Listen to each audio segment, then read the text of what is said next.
Have you ever felt cynical about overseas aid and development? If you wondered if the money is actually reaching the ground, if it's being used in administration, if it is getting to the ground, is it becoming effective? You know, that's the way I was when I went to Rwanda for the first time in 2009. I had that little bit of cynicism about overseas aid and development. I went to see a vocational training project for youth.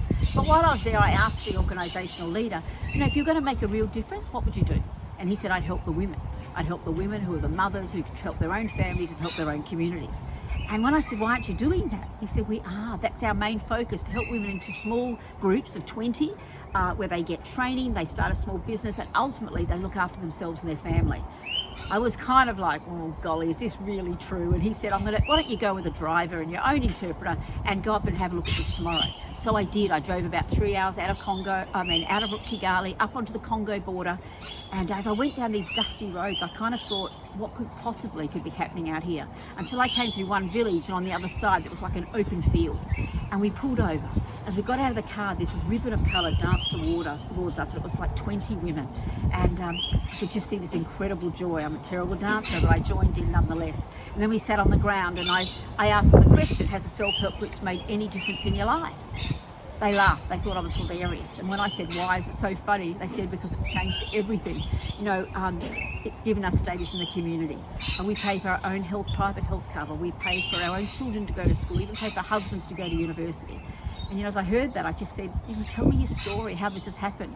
And one woman put up a hand. She said, 3 years ago, my husband and I were hopeless alcoholics, just living in a banana plantation with our 2 children. We couldn't even feed them more than 1 meal a day that we'd beg for.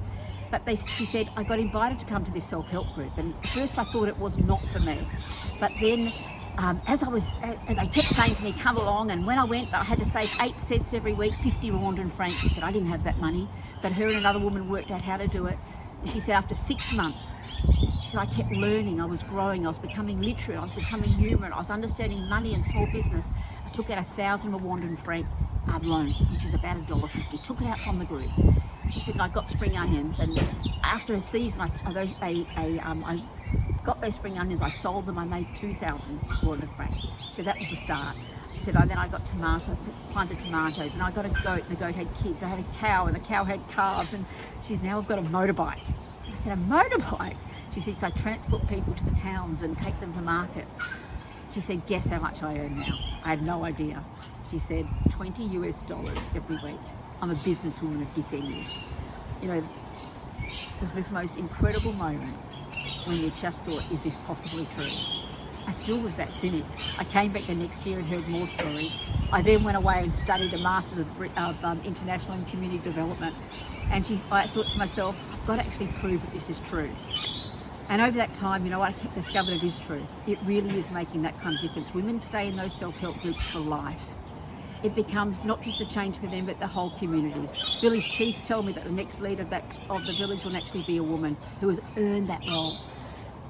I had this beautiful saying in Rwanda, which is, 1 stick is easy to break, but 20 sticks bound together are strong.